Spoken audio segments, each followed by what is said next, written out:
city famous for NBA fans who don't necessarily live here in Toronto. This is where it gets crazy, guys. Thousands and thousands of people lining up bright and early this morning to get a spot at Jurassic Park. Sometimes they say, hey, it's more fun to watch the game from outside than inside the arena. I say no, especially if you get to stand next to one Michael Wilbon from BTI, who we're trying to do the math. 33. Don't do that math. Dude, I love it because you're a lot older than me. 33 NBA Finals covered, correct? 1986, 33 or 34. I've lost track. And every NBA Finals game since 1988. Yeah, that sounds right. Yes, I think it's phenomenal. Oh, Canada. One of the lasting images for me, Michael Wilbon, as the Raptors clinched their spot here in their first ever NBA Finals, was Kyle Lowry holding that ball. So happy because he had taken a ton of criticism through the years to get to this point. What did you see differently from Kyle this postseason? Everything. I mean, he was one of the more experienced guys. They had to count on him in a different way. And remember, the divorce forced with DeMar DeRozan was traumatic for Kyle Lowry. I mean, it was absolutely traumatic. But he got over it gradually, and I know it took a lot from talking to him last week. You talked about the scene outside. I've done all those, whatever that number is, of NBA Finals. I've never felt one like this. Not in LA, not in Boston, not in Detroit, not in Chicago, not in San Antonio, not in Cleveland. No, nothing's felt like this. This is a country's NBA Finals, not just the cities. And Jalen Rose knows this because he played here long enough and he expressed some of the same things. And it just feels different. And Kyle mentioned that last week, just being in a conference final, you know what it feels like now for him. So this is an extraordinary setting to get that started. And Kawhi's the face of it, but Lowry's the heart of it because he's been here longer. He knows what this means to everybody here. And by the way, he has stepped up beautifully. He averaged 19 points per game in the conference finals against the Milwaukee Bucks. That's 7 points more per game than in the first two rounds. So finally, that monkey's off his back. How about Mike D'Antoni? We're going to switch gears and go to a team that's not here because our Adrian Wojnarowski reporting that the Houston Rockets have broken up off contract talks with their head coach, and he's going to coach all of next year, coach out the remainder of his contract. But this is fascinating to me, Michael, because of what Daryl Morey, their GM, said recently, that, hey, we'll trade everybody but James Harden to get to the pinnacle. The head coach, kind of important. Well, you just said he's going to coach the final year. Are we sure of that? That's what he's saying. That's what he's saying. But what are the Rockets saying? What's Daryl saying? And so you're saying they might not? I'm saying they're so uncertain now at what it is they're going to do, Sage. If you put the whole team out there for potential trade, do you know that coach is a fit with whoever it is you get back? True. And it's so uncertain. Look, the one thing we know about Daryl is that he is not afraid. The two GMs most unafraid, if I can use that phrasing, to go for it and try to put a contender together right away are Masai Ujiri, who took this unbelievable gamble and made it work.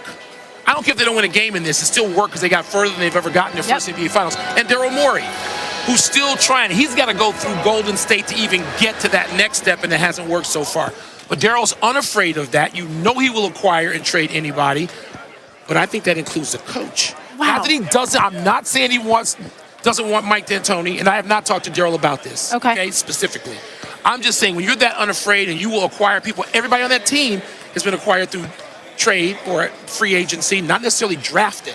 So this is I don't take anything for granted as to who's going to be on that roster. But you just don't take a new group of guys and throw them together and expect them to get to the finals. I will say this about Mike D'Antoni, about the numbers. 49 career postseason wins for that head coach, second most by any coach who has yet to win an NBA championship. If he's not coaching in Houston, he'll be coaching somewhere. Absolutely. People want Mike D'Antoni, and they should. Absolutely. By the way, you mentioned Jurassic Park. Let's take another look out there again, the live shot, because Michael, you've been here several times, but the locals are saying it too. This just feels different. It is. It is a party. It is a scene. So you're going to have 20,000 strong inside here, and who knows how many more thousands out there. Here's the thing. It's going to be an interesting walk back to the hotel, Kevin Nagandi, especially if the Raptors win Game 1. Can you imagine?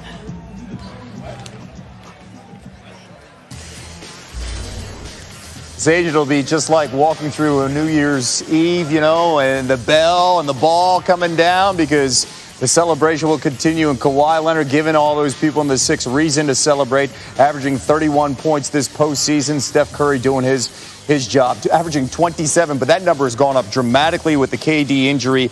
increasing his scoring average to 35 points per game.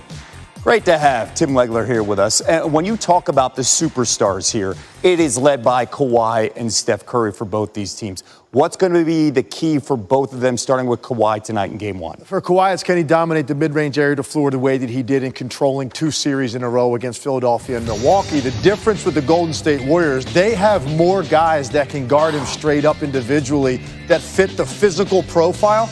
They have more guys on their team than any one defender that he saw in either of the last 2 rounds. When you start talking about Klay Thompson and Andre Iguodala, Draymond Green, who could switch out as an all-league defender, and goodness, if we see Kevin Durant at some point in this series, that's 4 different guys that have the length, strength to be able to play him in that area to floor. So the big question, can he have that same level of efficiency? For Curry, it's ball screen offense.